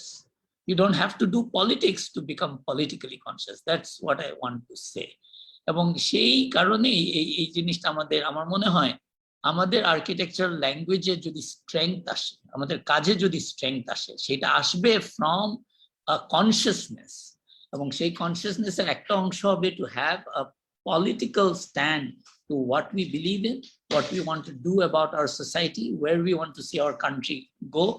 সেই রকম একটা স্ট্যান্ড লাগবে। কিন্তু না হলে আমাদের দেশের কাজ যে হচ্ছে যে in terms of style, in terms of work, আমরা একটা জায়গায় আসছি, কিন্তু কোথায় জানি এটা একটা জায়গায় হয়তো একটা গ্যাপ বা একটা সোল মিস করবে। And I think এই একটা moral compass যদি আমরা অ্যাড করতে পারি, তাহলে সেটা হবে our political consciousness that will give us a moral compass to our work. আমি এটা ফিল করি। স্যার, আপনি বলছেন আর আমার মনে পড়ছে যে একটা দিন বিকালের দিকে আপনি সম্ভবত ছিলেন সেদিন। স্যার, আমরা বেরোচ্ছিলাম, স্যার খুব হৃষ্টচিত্তে ছিলেন আর কি, গল্প টল্প করে উনি সব সময়ের মতো গেট পর্যন্ত এগিয়ে আসছিলেন। তো স্যারের অফিসের গেটটার সামনে, মানে বাইরের গেটের সামনে যখন আমি আর আপনি ছিলাম, আমরা বেরোচ্ছি, ঠিক ওই মুহূর্তে পাশের বিশাল অ্যাপার্টমেন্টটার ইলেকট্রিসিটি চলে যাওয়ার সাথে সাথে বিশাল শব্দে, মানে বিকট শব্দে জেনারেটর আওয়াজ করে আর কি চলা শুরু হয়। স্যার খুব রেগে গেলেন ওই মুহূর্তে, আমার দিকে তাকিয়ে বললেন যে আপনি বলেন উত্তরবঙ্গে ডিপ টিউবওয়েল কয়টা ডিপ টিউবওয়েল আছে? তো আমি তো খুবই হা হয়ে গেলাম, আমি জানি না উত্তরবঙ্গ সম্পর্কে, আই হ্যাড নো আইডিয়া। তো উনি বললেন যে জানেন না কেন? আপনাকে আবার জিজ্ঞেস করলেন যে আপনারা জানবেন না, আপনারা জানেন না বলেই এই যে রাজনীতির এই ব্যাপারগুলো, এগুলো রাজনীতির অংশ। কোনো একজন আমলার ছেলের জেনারেটরের ব্যবসা আছে কিংবা গভীর নলকূপের ব্যবসা আছে, সেই জন্য আমাদের দেশে, আমাদের এত সুন্দর দেশে এত প্রাকৃতিক ঐশ্বর্য আছে, সেই দেশে কোনোভাবেই এই আওয়াজ হতে পারে না, এই জেনারেটরের প্রয়োজন থাকতে পারে না। এত রেগে এত স্ট্রংলি বলেছিলেন, আমি বকা খেয়ে খুব ভড়কে গেছিলাম। কিন্তু এই যে আপনি যে কথাগুলো বলছিলেন বা ওনার এই লেখাটা পড়ার সময় আমার মনে হচ্ছিল যে আসলে উনি প্রতি মুহূর্তে প্রতিনিয়ত আসলে উনি এই যে খুব গভীর রাজনীতি সম্পর্কে অবগত ছিলেন এবং সবাইকে বলতেন যে অবগত থাকাটা খুব জরুরি। তো স্যার, আপনার কাছেই আমি আমাদের আজকের আয়োজনটার মোটামুটি শেষের দিকে চলে এসেছি। একটা খুব বিশেষ প্রশ্ন আছে, সেটা হচ্ছে আপনার বইটা আমি আসলে এখানে দেখাতে পারছি না। আপনার এই আহ, আহ, এই সাক্ষাৎকারের সম্পাদনাটির সবকটা পাতা একটু অফ হোয়াইট কালার, খুব সুন্দর একটা টেক্সচারের। একেবারে শেষে এসে 3টি পাতায় আমরা দেখেছি যে আহ, রং পরিবর্তিত হয়ে কালোর উপর সাদা অক্ষরে ছাপা আছে। আমি আপনার কাছে জানতে চাইবো, এই অংশটির শিরোনাম হচ্ছে আমি, এবং আপনার কাছে যেটা জানতে চাইবো সেটা হচ্ছে এই অংশটি কালো কাগজে কেন, এবং এই অংশটিকে আপনি শেষে এইভাবে উপস্থাপন করেছেন কেন? আচ্ছা, এইটার জন্য একা আমি দায়ী না এই ডিসিশনের জন্য। তো সেই হিসেবে আমি আর একটু আগে আবার বলি যে আমার এই প্যাকেজের যেটা আমার পিএইচডি রিসার্চ করার সময় আমার কাছে মনে হলো কি একটা কিছু অংশ আমরা কম্পাইল করে রেখে যাই। আমার রিসার্চ অ্যাসিস্ট্যান্ট ছিলেন কুস্তব ইসলাম, সে আমার সাথে কো এডিটর এখানে। সে সেও আমাকে খুব ভালো উৎসাহ দিল যে স্যার কিছু তো আমরা এটা প্রিন্ট করি। তখন আমি বললাম যে ঠিক আছে, প্রিন্ট করলে তো অনেক কিছু প্রিন্ট করা যায়, আমরা একটা দিকে গিয়ে প্রিন্ট করি। এবং সেটার একটা অংশ ছিল জাস্ট উনি ওনার কথা বলছেন অলমোস্ট। এবং আমার মনে হয় এটা আমাদের সামহাও এখানে মনির ভাইও আছেন, কৌস্তব, আমরা হঠাৎ করে মনে হলো যে এই জায়গায় দেয়ার ইজ একটা ম্লান ব্যাপার চলে আসছে। উনি যখন ওনার কথা, ওনার কাজ কিভাবে চেঞ্জ হয়ে যাচ্ছে, মানুষে ভেঙে ফেলছে একটার পর একটা বাড়ি, বড় বড় অ্যাপার্টমেন্ট হয়ে যাচ্ছে সেখানে। উনি হয়তো একটা ক্লান্তি লগ্ন দেখছেন যে ওনার কাজগুলোও হয়তো ঠিকভাবে হয়তো থাকবে না, বা এবং সেটা কিছুটা আমাকে খুব ডিস্টার্ব করেছিল। এটা আই থিঙ্ক আমাদের সবার কাছেই, এখানে যাই তিনজনই আছি, আমাদের কৌস্তব, আমি এবং মনির ভাই, তিনজনকেই এই চ্যাপ্টারটা, ছোট্ট একটা অংশ, খুব ছোট, সেই অংশটা it felt sad. এটা sad in the sense we could feel a sadness in him. এবং আমাদেরকে এটা একটু হিট করা উচিত that we unfortunately আমরা কিন্তু আসলে খুব একটা করে যাইনি। এইটা যে ওনার জন্য আমাদের আরো করতে পারা উচিত ছিল, এবং সেটা যে আমরা করিনি সেটারও একটা কিছুটা ছাপ এই শেষ এই জায়গাটা একটু আসে। অ্যান্ড এটা রং কি হবে, সো এটা খুব ডিফিকাল্ট। এটা এমন একটা জায়গা, এটা বড় ইন্টারভিউর একটা ছোট্ট অংশ কিন্তু এখানে দেওয়া আছে, বিকজ আরো অনেক কিছু আছে যেগুলা অনেক পার্সোনাল ভাবে উনি বলেছিলেন, এবং সেটাই বইয়ের যে ওভারঅল যে স্রোত সেইটার সাথে এটা আমি আনতে চাইনি। কিন্তু অল্প কথায় উনি ওনার সম্বন্ধে বলছেন, এটা মনে হয় এটাও ইম্পর্টেন্ট। উনি তো আমাদেরকে অনেক কিছু বলেছেন about architecture, about how to think about architecture, how to think about the country, এবং উনি অনেক অনেক গাইড করেছেন আমাদেরকে। আমার মনে হয় এখনো ওই মেরিনা প্রায়ই বলে যে কাজ করতে গেলে হঠাৎ করে কানের মধ্যে শুনে যে পারবেন তো, যখন ওনাকে প্রথম কথা যেটা উনি বলেছিলেন যে হোয়াট ওয়েন ইউ ডু, একটা কাজ করার সময় am I doing it correctly, আমি পারছি কিনা। সো এইসব মরাল কম্পাস কিন্তু খুব ইম্পর্টেন্ট আমাদের জন্য এইসব। তো সেই জায়গায় হঠাৎ করে কিছু কথা ওনার ছিল যেটা কিন্তু আর আমাদের জন্য না, এটা একান্ত উনি ওনার কথা বলছেন, এবং সেই জায়গাটা আমার কাছে মনে হলো it needs to be presented in a different way. এই জায়গায় ডিসিশনটার একটা বড় ডিসিশন ছিল আমাদের মনির ভাই, beautiful decision to change the colour of those pages. And আমার কাছে যেটা মনে হচ্ছে যে আমি এটা একটু মনির ভাইয়ের কাছে আমরা একটু জিজ্ঞেস করে নেই, বিকজ ওনার ডিসিশন ছিল এটা। বাট মনির ভাই কিন্তু এই বইটাকে একজন মানে পাবলিশার হিসাবে যেভাবে এটাকে হ্যান্ডেল করেছেন, এবং উনি সামহাও আমার মনে হয় উনিও একটা কানেকশন ফিল করেছেন এই লেখাগুলোর সাথে, না হলে এই ডিসিশনটা হয়তো ওনার কাছ থেকে আসতো না। আমরা একটু মনির ভাইও যদি বলেন। মনির ভাই, আপনাকে ভিডিও অন করতে হবে, না হলে লাইভে আপনাকে দেখা যাচ্ছে না। আপনি যদি একটু ভিডিওটা অন করে আনমিউট করে বলতেন। জি জি, এবার আমি দুইটা জিনিস বলি, সেটা হচ্ছে আপনি আমাকে প্রথমে জিজ্ঞেস করেছিলেন না পাঠকের সংখ্যা এত কম জেনেও আমি বইটা কেন করলাম, প্রথমে কোশ্চেন করেছিলেন একেবারে প্রথমে যে আগ্রহী কেন হয়েছি। আমি আগ্রহী কেন হয়েছি তার একটা উত্তর দিয়েছি, কিন্তু আমি প্রথমটার উত্তর দেইনি। এখন আবার কোশ্চেনটা এমন ভাবে এখন লাস্টটা আসলো, তাই বলে এখন উত্তর দিচ্ছি। ভাই যেটা নুরুর রহমান ভাই যেটা বললেন সেইটা তো ফিলোসফিক্যাল জায়গা। এখন আমি একটু অন্যভাবে বলি কথাটা, আমি জানি না সেইটা কতটা। দেখুন, আমি জানি না আপনারা যখন বইটা কিনেছেন তখন আপনারা পৃষ্ঠা গুনে গুনে হচ্ছে পয়সা গুনেছেন কিনা, কিন্তু আমি কমসে কম 10 বার 10টা SMS পেয়েছি কেন এই কয়টা পেজের জন্য 350 টাকা দিতে হবে। আমি কি তারপরে আর বাকিটুকু বলবো নাকি বলবো না? অবশ্যই বলবেন। আচ্ছা, যদি তাই বলি, যখন এই অংশটুকু আসে তখন আমার কাছে মনে হয়েছিল ভাইয়ের সাথে একেবারেই একমত। আমার কাছে মনে হয়েছিল এই কালারটা হবে হচ্ছে রাস্তা দিয়ে যেতে যেতে যখন আমি সিরামিক ইটের আমরা যে লাল ইটের বাড়িগুলো দেখি তখন আমার কাছে মনে হয় এটা মাজহারুল ইসলামের বাড়ি থেকে ইন্সপায়ার্ড হওয়া একটা বিল্ডিং।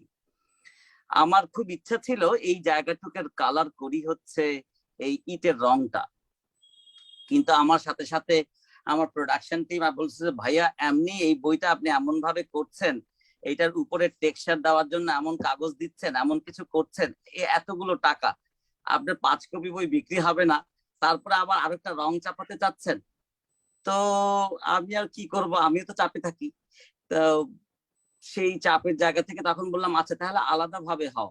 তখন আমি বললাম আচ্ছা যদি আমি কালো করি তোমার কাছে কি অনুভূত হয়, আমার টিমকে জিজ্ঞেস করলাম। ও তখন ঠিক ভাই যে কথাটা বললো এটা বললো যে বইটা এটা আমার এই বইটা যে কপি এডিট করেছে তার কথা। ও বলছিল ভাই এইটার ভিতরে এত কঠিন কথা আর সকল কিছু মিলে, কিন্তু যখন উনি বলেন আমার নিজের দেশে আমি তো কাজ করতে পারলাম না, আমাকে বসায় রাখা হলো, এই লজ্জা কার? উনি তো মরে বেঁচে গেছেন, আমরা এখন লম্বা লেকচারের দুনিয়াতে কথা বলছি।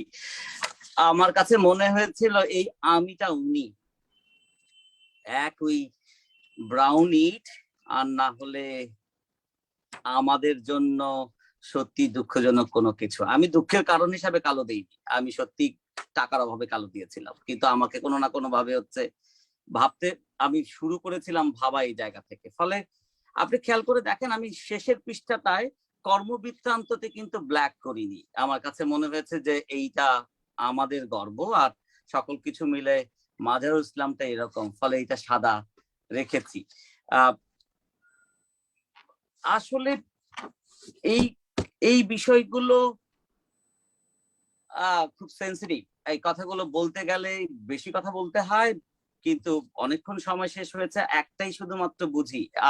আমার কাছে আপার একটা কথা মনে হয়েছিল, আপার একটা কমেন্ট আমার কাছে মনে হয়েছে যে এইটা একেবারে পারফেক্ট জিনিস। আমি যদি এইটা আপার কাছ থেকে ধার নিয়ে কোট করি আর বলি যে এটা আমার কথা, কেন বইটা আমি বের করতে চেয়েছিলাম তার কারণটা আপা বলেছেন যে যারা আমরা সৌভাগ্যবান মানুষ, যারা আমরা মাজহারুল ইসলাম সামনে বসে কথা শুনতে পেরেছি, তার পরের জেনারেশন বা আরো অনেক মানুষদের যদি দেশপ্রেম নিয়ে বা নিজেদেরকে রাজনীতি সচেতন নিয়ে বা নিজেদের জন্য একটা ফিলোসফিক্যাল গাইড হিসাবে চাই, তাহলে এই বইটা তাই, এর বাইরে অন্য কোনো কিছু না। এইটা একটা স্টেটমেন্ট, এইটা একটা আমার কাছে এইটা একটা কোড বুক। ওই যে কম্পিউটারে সোর্সের জন্য যেই সফটওয়্যার কোডিং করে তার একটা কোড বুক। আপনি যদি কোড বুকটাকে আপনি যদি মনে করেন যে আপনি অ্যাক্টিভিস্ট হবেন না, আপনি এই করবেন না, আপনি সেই করবেন না, কিন্তু আপনি রাজনীতি সচেতন হয়ে নিজের জন্য পথ খুঁজতে থাকবেন, তাহলে দেখুন উনি শেষ দিন পর্যন্ত তার প্রিয় ছাত্রদেরকে সাথে নিয়ে এমন ভাবে করেছেন। পিএইচডি তো এই শেষ করেননি, পিএইচডির পরেও এই বইটার জন্য প্রচুর পরিশ্রম করে একটা বই বের করেছেন। আমি মনে করি উনি পিএইচডিটা থেকে বড় কাজটা করেছেন, এটা অনুমতি দিয়েছেন এরকমের একটা বই বের করবার জন্য।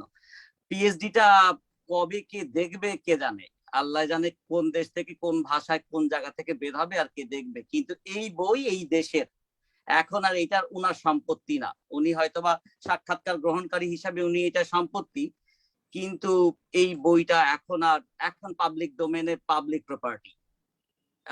ফলে এইটা একটা কোড। তুমি ভাই যদি অন্য কোনো হতাশার কথা বলো এই দেশ নিয়ে, লুক এই বইটা আছে, পড়ে দেখো ভাই, আর নিজের মতো করে সিদ্ধান্ত নাও। ওই জায়গায় তোমার পাশের শেষ পৃষ্ঠা দুইটা যেন নীল রং অথবা লাল রং অথবা অন্য কোনো রঙের করতে পারে কোনো প্রকাশক। অনেক ধন্যবাদ জনাব আরিফুর রহমানকে। আমি একেবারেই আমাদের আয়োজনের শেষে চলে এসেছি। এতক্ষণ যে 3টি পাতা নিয়ে তার রং নিয়ে কথা হলো, সেই পাতাটি আমি শিরোনামে, সেটার কিছু অংশ আমি শ্রোতাদের উদ্দেশ্যে পড়ে শোনাচ্ছি। এই পাঠ দিয়েই আজকের আয়োজন আমরা শেষ করছি। আজকের আয়োজনে আলোচক যারা ছিলেন তাদেরকে ধন্যবাদ জানিয়ে আমি পাঠ শুরু করছি। আমার আব্বা অত্যন্ত শান্তিপ্রিয় মানুষ ছিলেন। যাদেরকে পড়াতেন তাদের সাথেও ভালো সম্পর্ক থাকতো। আমি যখন বিএসসি পড়ি রাজশাহী কলেজে, তখন ওর ক্লাস করেছি। উনি কৃষ্ণনগর কলেজ ও রাজশাহী কলেজের ম্যাথমেটিক্সের শিক্ষক ছিলেন। আব্বা শিকার খুব ভালোবাসতেন, আমি সবসময় ওর সাথে শিকারে গিয়েছি। এখন অবশ্য পাখিটাকে মারতে আমার খুব খারাপ লাগে, তখন অন্যরকম ছিলাম। আর একটা কথা কি, পার্টিশনের সময় এই এরিয়াতে পপুলেশন ছিল 4.5 কোটি, আর এখন হলো 13.5 কোটি। অ্যাবসার্ড ব্যাপার না? 3 গুণের বেশি হয়ে গেছে। তো তখন অনেক ফাঁকা জায়গা ছিল, আর কৃষ্ণনগরে রাজশাহীতে বেড়ানোর জায়গা ছিল। রাজশাহীতে আমরা নৌকো করে বেড়াতে যেতাম।